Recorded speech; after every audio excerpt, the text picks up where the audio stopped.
Crews in Columbia are rolling out a major new safety upgrade. The city has begun installing a dozen emergency sirens, a system designed to better warn residents during severe weather and other emergencies.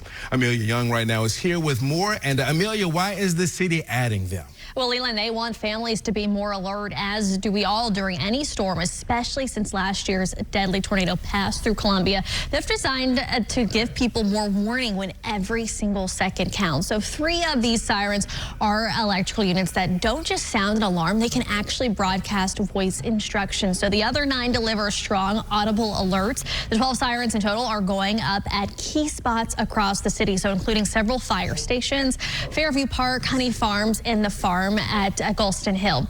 The mayor calls the new system an important investment to keep people safe, and city officials say it will serve as a crucial tool for mass notification during these dangerous storms and other emergencies in the city.